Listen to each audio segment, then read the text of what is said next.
Хорошая бюджетная классика. Совсем серо, грязно и не пигментировано. По-моему, я постарела лет на 20.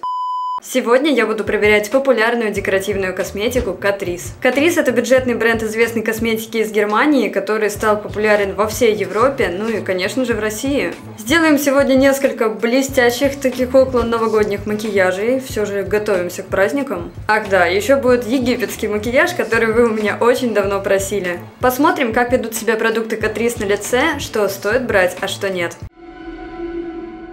Всем привет, с вами Лена Ягермис, и на моем канале много интересных и полезных видео о макияже, стиле и обзорах косметики. Бренд Catrice в Европе настолько популярный, что его можно встретить вообще практически везде. Наверное, в каждом большом супермаркете или магазине продуктов для дома, где всякие ёршики для унитазов продаются, вот там обязательно будет стенд с Catrice. Да я тебе отвечаю. Вообще у нас здесь, да, вот Catrice и Essence. Это два таких титана, которые держат на своих плечах весь мейкап-небосвод. Но несмотря на это, если в Essence я пробовала многое, то Catrice я сегодня буду пробовать в первый раз. И мне безумно интересно, реально ли эта косметика так хороша. Потому что, ну не может же такой популярный бренд быть какашкой. У этого бренда представлена в основном повседневная базовая косметика. И на самом деле я такое люблю, потому что яркие палетки это, конечно, круто, но все же база, тональные крема и всякие продукты для лица нам, естественно, тоже нужны. Сегодня у меня на обзоре будет полный набор для макияжа. Тон, консилеры, хайлайтер, бронзер, сыворотка, румяна, несколько разных продуктов для губ, большая палетка теней, тушь, подводка, карандаши для глаз, тени в стиках и несколько однушек шиммерных теней. Я уже, как обычно, подготовилась и зарисовала 3 сегодняшних макияжа. Но перед тем, как начать, поддержи мой канал лайком, подпиской и комментарием, чтобы помочь продвинуть мои ролики на просторах ютуба.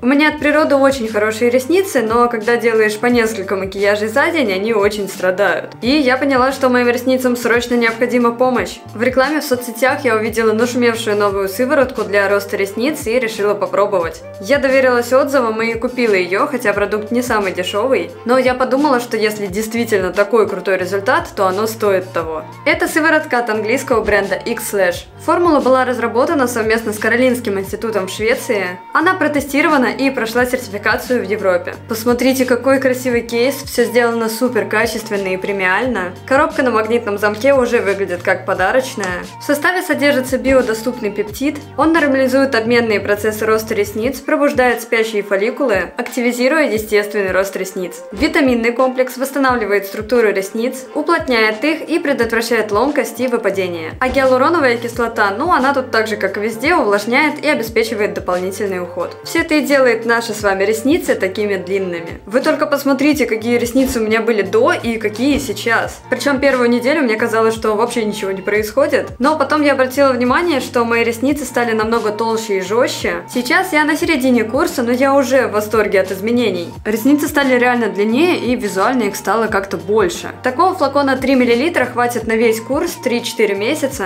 Затем в качестве поддерживающего ухода X-Lash можно использовать 2-3 раза в неделю. Средство реально работает и проверено лично мной. Оставлю ссылку на официальный сайт. Я заказывала тут, чтобы не наткнуться на подделку. И самое приятное, что по моему промокоду LASH2 у вас будет скидка 20% на все и бесплатная доставка. Успевайте приобрести, промо действует 3 дня. Переходите, делайте заказ и через месяц вы удивитесь результату.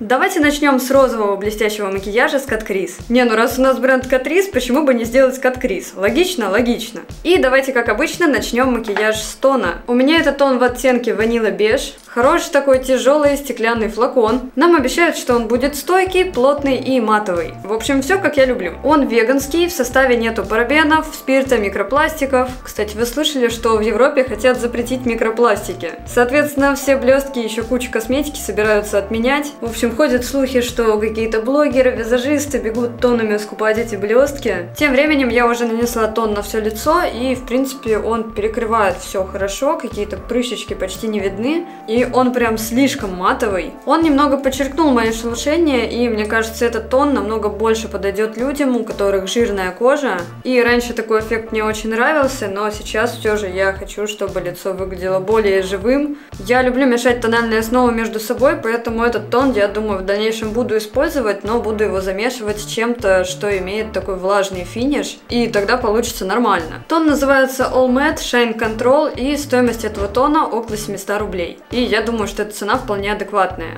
Следующим этапом идет консилер, и тут у меня целых два разных консилера. Один из них потемнее, другой посветлее. Консилер в оттенке 006 более светлый, но при этом достаточно желтый. Консилер в оттенке 010 более темный и немного в рыжину. Не понос, так золотуха. В принципе, что тон, что консилер имеют такую небольшую, достаточно приятную отдушку. Сюда я нанесу более светлый и на этот глаз более темный. Я немного не ожидала такого, потому что консилер прям очень плотный.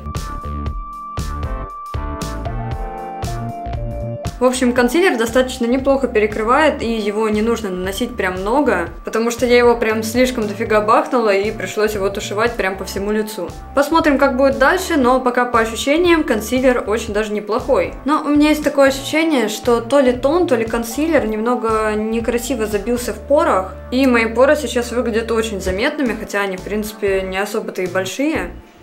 Дальше у меня на очереди бронзер, хочу сделать им контуринг. Вообще я не люблю бронзеры, я ненавижу загар, но почему-то в последнее время во всех обзорах мне прям везет на бронзеры. Ни одного нормального скульптора мне достаточно давно не присылали. Это матовая бронзирующая пудра, еще и водостойкая. Не знаю почему, но вся остальная косметика вот реально выглядит очень хорошо, но именно этот продукт это какой-то трэш. Как будто этим бронзером в хоккей играли вместо шайбы. Уж очень он такой оранжевый. Но пока наносится он хорошо, на первый взгляд никаких пятен, очень легко растушевывается. Обычной пудры у меня сегодня, к сожалению, нет, но по ощущениям у меня сначала было то, что пудра особо не пригодится, потому что тон и так матовый. Но сейчас я начинаю замечать, что тон у меня начинает блестеть. И, честно говоря, тон перестает мне нравиться абсолютно. Вот так вот мое лицо сейчас выглядит вблизи, и, по-моему, я постарела лет на 20. Прям вот тут везде видны морщинки. На веках он скатывается в складочки. В общем, этот тон и консилер превращают меня в бабку. Возьму все же свою пудру и припудрюсь, потому что что-то мне вообще это не нравится. Да уж, а начиналось-то все как хорошо. Теперь проверю хайлайтер, и мне здесь безумно нравится дизайн. Вот этот элегантный черный цветок, теснение в виде цветов на самом хайлайтере. Очень крутая идея, и реально это безумно красиво. Кстати, несмотря на то, что эта косметика вроде как немецкая, производится она вообще абсолютно в разных странах. Потому что тон из Италии, бронзер из Польши, хайлайтер сделан в Китае. Хайлайтер в таком очень приятном естественном оттенке, я бы его по цвету описала как розовый жемчуг. Нанесу его также под бровь. Так, ну хайлайтер очень даже красивый. На каждый день это такой очень базовый, деликатный, красивый результат. Вроде бы с лицом я закончила, и пора переходить к теням. И у меня есть вот такая нейтральная палетка под названием Natural Spirit. Палетка очень легкая, очень тонкая. В ней 14 оттенков в такой нюдово-коричнево-золотистой гамме. Так, давайте вот эту красоту отсюда снимем. В палетке всего 10,6 грамм, учитывая, что там 14 оттенков, я думаю, что это достаточно мало. Учитывая, например, что в этой палетке из прошлого обзора от Unicorn Proof целых 18 грамм. Получается здесь 9 оттенков и чуть ли не в 2 раза больше теней. Кстати, в конце этого видео я оглашу результаты розыгрыша и объявлю счастливчика, который выиграл палетку теней от Unicorn Proof и целый бокс косметики от меня. Палетка выглядит очень красиво, в ней 8 матовых и 6 сатиновых и шиммерных оттенков. Вообще по дополнению палетка достаточно удачная, и я считаю, что это просто идеальный вариант таких нюдовых теней. И эти оттенки, по идее, подойдут каждому. Ну вот, цвета в ней реально хороши. Просто если сравнить ее с моей первой палеткой от NYX, там просто все цвета были безумно рыжие, и я могла использовать только один коричневый оттенок. Здесь же вообще огромный выбор разных коричневых, есть и красноватый, и оливковый, и рыжий, и такой стандартный темно-коричневый. В общем, наполнение очень удачное, очень универсальное, и давайте сделаем свотчи.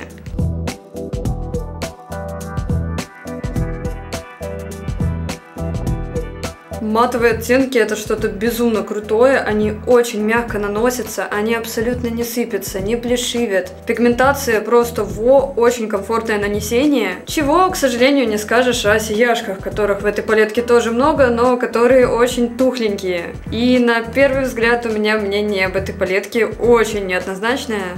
Стоимость этой палетки около 1000 рублей в России и примерно 10 евро в Европе. Как же это сложно выговорить. То есть тут нет такого, как было с косметикой Astra, которая недавно в России появилась, которая в России имеет такую достаточно нормальную среднюю стоимость, и при этом на родине в Италии она просто стоит какие-то сущие копейки. А здесь как бы что там, что тут цена одинаковая, и это не может не радовать. То есть нам не впаривают задорого какую-то дешманскую дичь.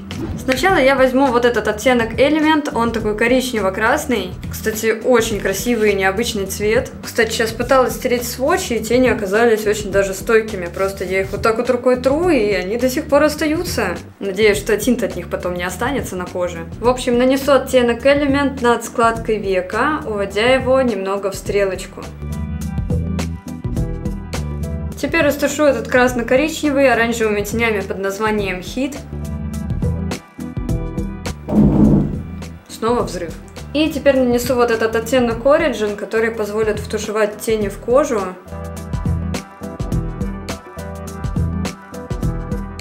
Проблема этих теней в том, что, вопреки моим ожиданиям, они не тушуются нормально. Я, наверное, сейчас минут 20 просидела, и как-то вот непонятно. Вроде так смотришь, и все норма, а потом немного голову поворачиваешь, и какой-то кринж.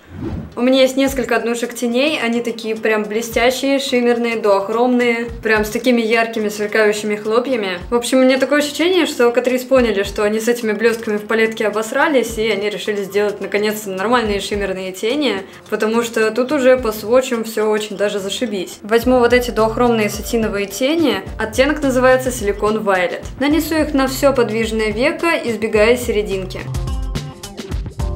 И также уведу их прямо сюда, немного в стрелочку.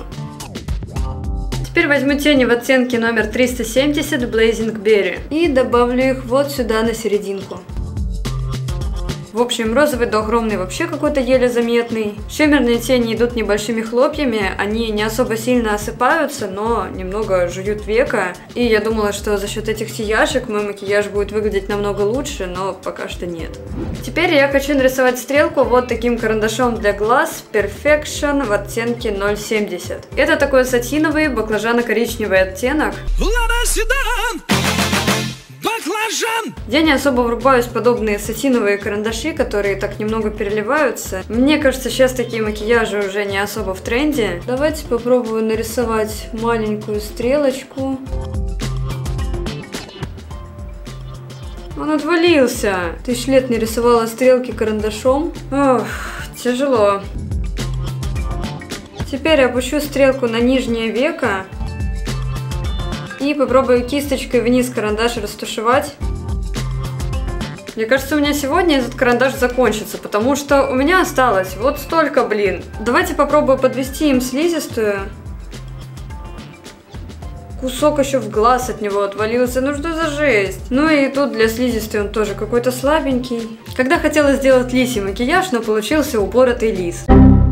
Цвет карандаша очень грязный, очень некрасивый. Для карандашной техники он не подходит, на слизистую он тоже наносится плохо. Этот карандаш, как я уже говорила, очень тонкий и он очень маленький. После того, как я нарисовала им пару стрелок, это все, что осталось.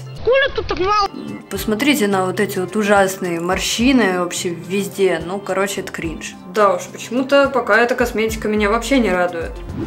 Теперь я хочу дополнить тенями нижнее веко, буду делать абсолютно все то же самое, что с верхним. Кстати, у меня тут уже блестки отпечатались там, где не надо. Сначала темный оттенок нанесу вниз стрелочки.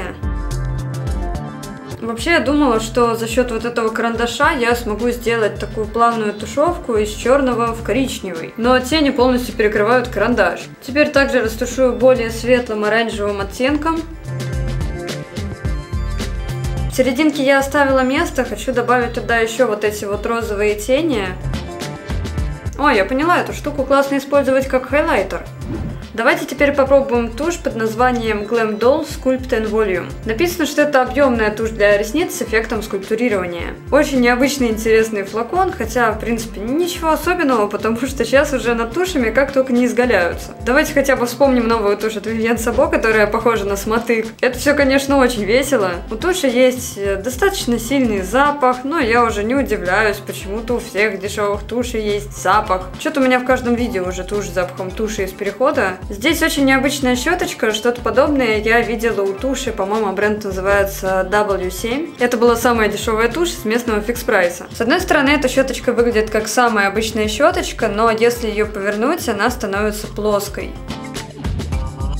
Но пока я с уверенностью скажу, что щеточка действительно очень классная, и реально есть этот эффект скульптурирования, потому что сначала я пушистой стороной вот так вот прочесываю реснички, и теперь уже плоской стороной вот так вот аккуратно прохожусь и придаю ресницам нужное направление. По-моему, мои ресницы на этом глазу говорят все сами за себя. Также у меня есть синий сатиновый карандаш для глаз. Что же это вообще такое? Здесь вообще страна производства Чехии. Господи, да где только не делают эту косметику. И это такой симпатичный темно-синий оттенок, немного даже в бирюзу. Но вот правда, сатиновые карандаши для глаз, как по мне, это вообще какой-то прошлый век. Я попробую нарисовать им брови, пока вообще не знаю, что получится. Я, конечно, понимаю, что вряд ли кто-то будет использовать этот карандаш для бровей, как я, но для бровей он реально очень даже неплох. Даже я не особо замечаю, что он сатиновый. Я сейчас прям очень довольна, просто офигенный карандаш для бровей, это 10 из 10. Конечно, по назначению я этот карандаш тоже сегодня проверю, но пока буду рисовать им брови. Я дополню этот макияж матовой помадой Pro Ink. Это стойкая жидкая матовая помада. Очень приятный аромат ванили. По-моему, точно так же у меня пахнут помады от Alien, а это одни из моих самых любимых матовых стойких помад. Так что тут у меня уже заразилась надежда, что эта помада будет нормальной. Ну что ж, у помады очень необычный оттенок, он достаточно интересный, я не люблю подобного плана какие-то розовые губы. Наверное, это один из немногих вариантов, когда розовые губы будут смотреться адекватно, и на удивление мне прям очень нравится. Кстати, пока помада не застыла, она достаточно хорошо тушуется, и мне кажется, что ей можно сделать и румяна, и подложку под тени. Последние продукты прям реально вывезли весь мой сегодняшний макияж, ну потому что, блин, все было настолько плохо, все было настолько ужасно. Я прям вообще сидела без настроения, а тут у меня прям новые силы появились. Помада просто шикарная. Она очень быстро застыла, она вообще никак не отпечатывается. Она даже одним тонким слоем перекрывает все губы, ложится очень однородно, очень равномерно, очень аккуратно. На удивление, она даже не очень сильно сушит губы. И у этой помады настолько удобный аппликатор, что я вообще без проблем очень быстро нарисовала контур без каких-либо косяков.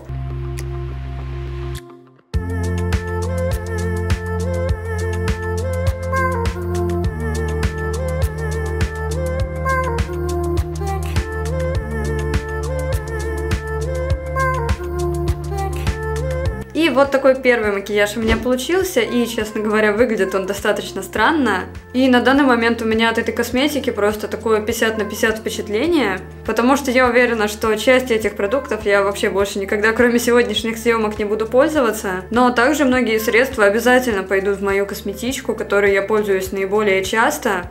Мне не терпится проверить, что же нас ожидает дальше, но давайте сначала поговорим о ценах, потому что цены очень приятные, причем что в России, что в Европе. Это такой прям самый натуральный бюджетный сегмент. То есть я разделяю косметику на бюджетный бичевский сегмент. Это примерно то, что было в моем видео про самую дешевую косметику с Wildberries, когда вообще непонятно, что это за бренд, когда он просто выглядит каким-то максимально кринжовым. Но Catrice для меня это такая хорошая бюджетная классика. То есть эти продукты мне не страшно использовать, не страшно наносить на лицо, я не ожидаю там получить какую-то аллергию завтра. Здесь большинство продуктов стоят от 200 до 500 рублей, очень такая бюджетная цена. И вот честно, подобная косметика это, наверное, мой самый любимый сегмент в масс-маркете, потому что в таких брендах за 200 рублей реально можно найти какую-то конфетку.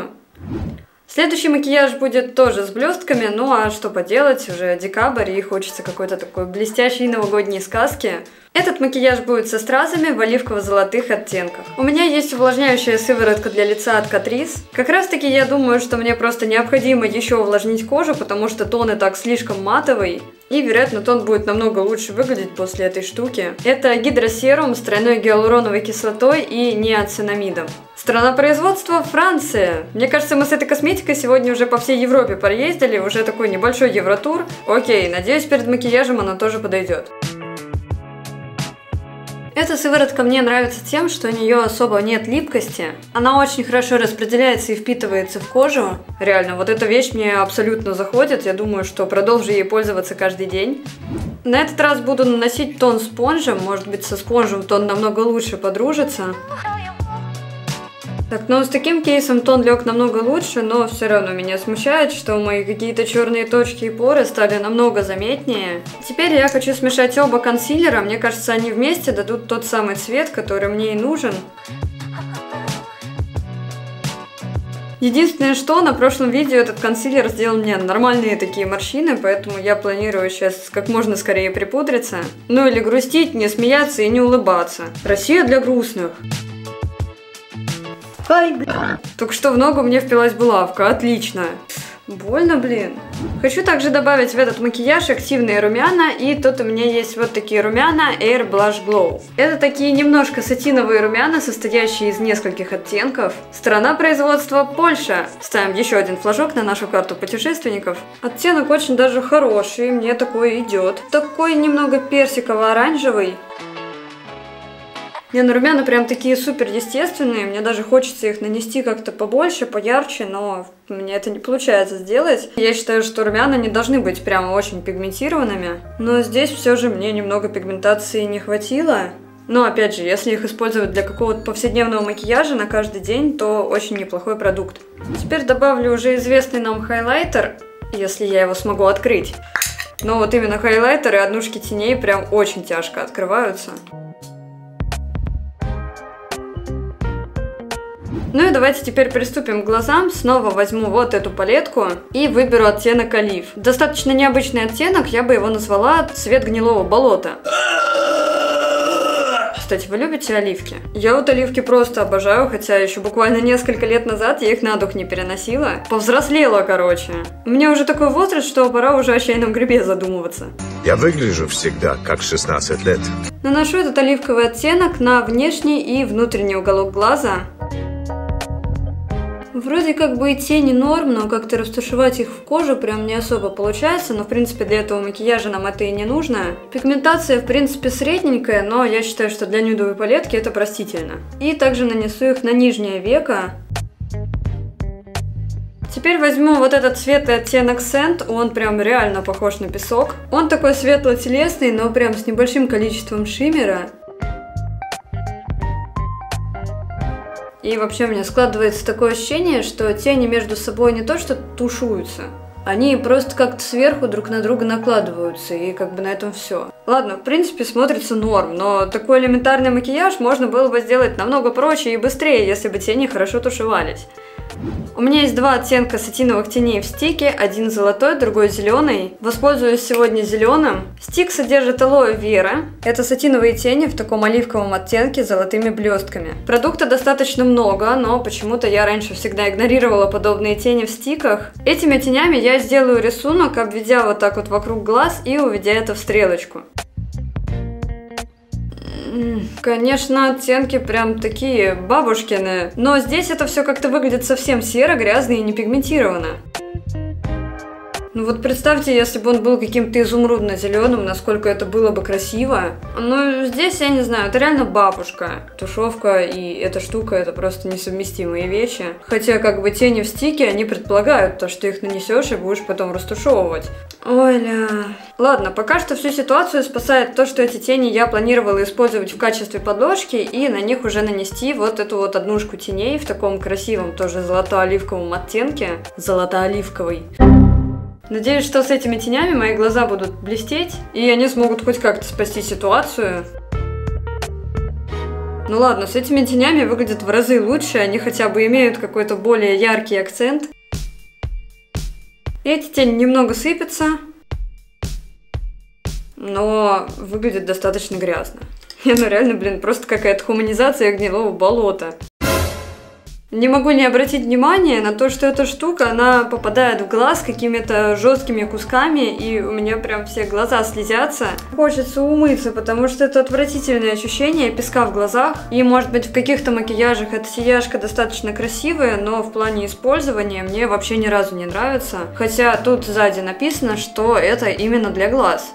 Ладно, когда есть какие-то проблемы с тенями, всю ситуацию всегда могут спасти стрелки. Для этого у меня есть вот такая подводка Clean ID. Веганская, 99% натуральных ингредиентов. Мне тут уже к концу подходит второй макияж, и я нашла только первый продукт, который сделан в Германии. Мне кажется, это успех. У этой подводки не кисточка, а скорее фетровый наконечник или из какого-то другого материала, но в общем она позволяет рисовать реально тонкие линии. Я обычно больше люблю кисточки, но в данном случае у меня есть надежда на то, что подводка будет выглядеть неплохо. И здесь я нарисую небольшую черную стрелочку.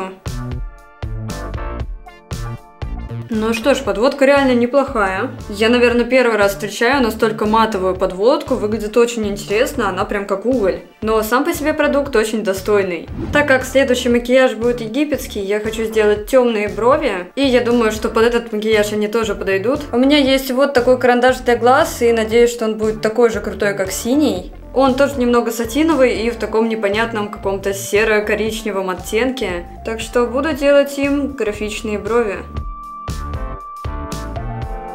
И он снова, как и синий оттенок, очень хорошо тушуется.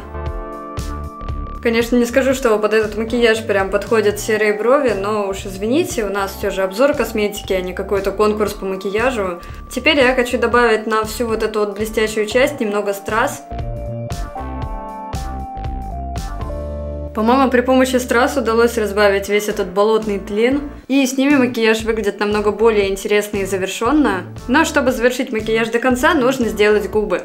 На губы я хочу нанести что-то такое яркое, контрастное. И как раз у меня есть два вот таких оттенка тинта для губ. Розовый это, конечно, прям 100% не мой цвет, но давайте сделаем свотчи.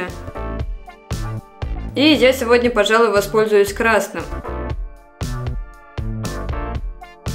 Я очень приятно удивлена, потому что вот этот ярко-красный оттенок сделал из моего непонятного болота на лице вполне праздничный новогодний макияж. В принципе, как и написано, этот тинт реально увлажняющий, но я не скажу, что он вообще похож на какой-либо тинт для губ, который я когда-либо до этого пробовала. В общем, такой прям густой пигментированный тинт. Но здесь это намного больше похоже на какую-то помаду. И вот такой вот болотно-новогодний макияж у меня получился. Чувствую себя с ним жабой. Fire, Santa's holding the lighter. My parents are both liars. I got gifts but one subscribers. Thanks for the candy basket. Oh God, another jacket. Я уже нормально так поела, и помада немного сошла, но губы до сих пор яркие, красные, ничего никуда не растеклось. Третий макияж я сделаю в египетском стиле, и я думаю, что мои аксессуары уже сами за себя говорят. Меня очень много об этом просили, мне часто писали, что я похожа на египтянку. В общем, буду сегодня Нефертити, ну или просто египетской тянкой. Буду делать макияж в коричнево-золотых оттенках с добавлением синего. Возьму сначала эту палетку и попробую оттенок Dark. Здесь такой темный нейтральный коричневый, как по мне, очень удачный цвет. Буду затемнять им складку века и уводить его в стрелочку. Ну все, тушевка определенно вышла из чата. Здесь он просто лег какими-то полосами и вообще никак не тушуется. Ну, а правильно, зачем теням тушеваться? В принципе, для тех, кто умеет краситься, она будет, ну, более-менее норм. Но если вы не особо умеете краситься и хотите просто делать какой-то нюдик там на работу или на учебу, я не думаю, что это хороший вариант для покупки. Оттушу это все в кожу оттенком Stone. Вот ляпнула сюда слишком много, и все, от этого ляпиша никак не избавиться теперь. За что мне это все, господи? И давайте добавлю еще оттенок True, чтобы стать настоящей True египтянкой. А я когда поеду в Египет, бля? Хочется так верить, что этот оттенок сможет хоть немного сгладить тушевку. Теперь пора переходить к блестяшке, и чтобы они легли хорошо, я сделаю подложку из вот таких золотых теней в стике. А то у нас тут такие сияшки непонятные, без подложки их явно использовать нельзя. Просто на бумаге вы только посмотрите, как ярко эти тени рисуют и как круто они переливаются, но на глазу грустненько все. Господи, дети сверху бегают, плачут, взрывы взрываются, собака лает соседская, ну что за трэш? И я тут сижу со своим египетским макияжем. Просто вылезла из своего саркофага и выебываюсь на всех. Давайте на внутренний уголок глаза добавлю вот этот оттенок Gold. Ух ты, наконец-то сияшки заработали, неужели? И, кстати, давайте я его в качестве хайлайтера еще нанесу. Теперь Теперь возьму вот этот оттенок Холли и добавлю его вот сюда, ближе к уголку глаза. Вот на удивление, шиммерные оттенки из палетки мне вообще абсолютно не понравились на свотчах, но на глазах они выглядят достаточно неплохо, в отличие от матовых, которые мне так понравились. Вот такая вот история у нас сегодня. И теперь на серединку века нанесу блестящую золотую вот эту однушку теней. Ох, сейчас оно все так посыпется. А, оно посыпалось прямо в глаз. Опять это ощущение песка. Ужас просто. Прям куски здоровенные отваливаются. Но не может не радовать, что эта сияшка не жует века, потому что я прям ожидала, что будет какой-то трэш в этом плане. Но выглядит оно нормально. Я просто пытаюсь сдуть остатки вот этих вот блесток и не знаю, как это лучше сделать.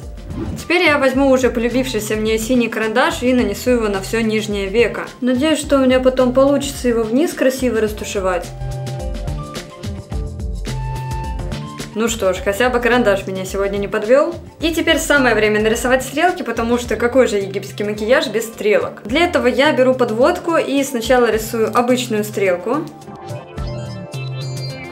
И затем еще одну стрелочку рисую практически параллельно снизу. Египетская сила. Макияж для поклонения моей кошке.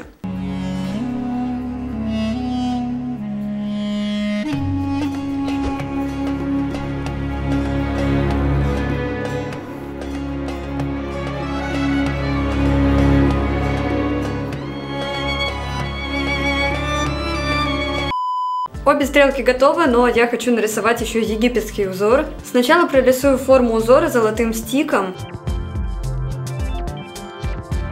И теперь обведу подводкой. Ля, какая Клеопатра! Ну реально очень прикольно выглядит. На губы нанесу уже полюбившуюся мне матовую губную помаду Matte Pro Ink. Только здесь она у меня уже немного в другом оттенке, более спокойном.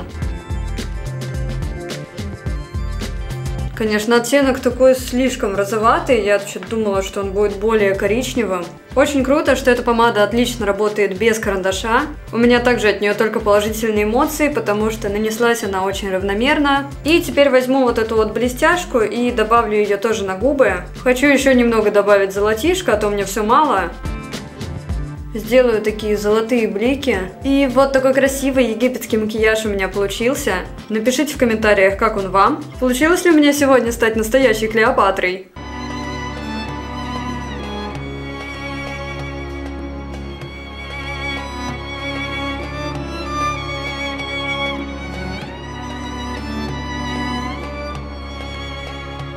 И теперь я хочу этот макияж от и до проверить. Так что сейчас ваша Нефертити идет на раздачу бесплатной еды. Просто кадр из фильма ужаса.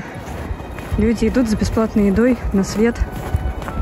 Кто-то там очень волновался в комментариях, что я отбираю еду у бедных несчастных бомжей, на самом деле нет. Все это выглядит вот так, еды хватает на всех. Да и бомжей тут тоже особо нету, стоят скорее обычные финские семьи. И на самом деле в Финляндии практически нет бомжей и нету каких-то супер малоимущих людей, потому что здесь государство поддерживает все слои населения, ну, кроме меня сейчас. Ну что, вот так вот мой макияж выглядит в конце дня. Не скажу, что вот он стал выглядеть хорошо, он достаточно сильно подскатался, забился во все мои морщинки, складочки. Здесь у меня тоже и карандаш, и подводка немного скатались. На губах осталось немного помады, но в основном вместо помады у меня сегодня служит вино. Ну и совсем немного у меня подстерлась бровь, видимо, это из-за шапки. Тени выглядят на глазах более-менее, ну, насколько это возможно было изначально. В принципе, по сохранности я ставлю этому макияжу, наверное, 6 из 10. В принципе, что тени, что подводка, все осталось на месте, но могло бы быть и лучше. В общем, мое мнение о косметике Catrice достаточно спорное, потому что есть очень крутые потрясающие продукты, но также есть какой-то полный отстой. На самом деле в этом я считаю, что весь шарм подобных бюджетных брендов, потому что реально за копейки можно найти конфетку, ну а можно найти какашку. И на этой прекрасной ноте я перейду к оглашению победителя моего розыгрыша бьюти-бокса. Было очень много крутых комментариев, и я прям даже загорелась, прочитав все ваши истории, потому что вы просто кучу крутых палеток напридумывали, и я теперь теперь, знаете ли, хочу выпускать косметику. Я бы очень хотела сделать подарок всем и каждому, но, к сожалению, в этот раз победитель только один. И того, кто получит приз, я выбрала рандомно, и вот его имя. Пожалуйста, как можно скорее свяжись со мной, и я тебе отправлю твой приз. А на моем канале все еще много полезных видео о макияже, стиле и обзорах косметики.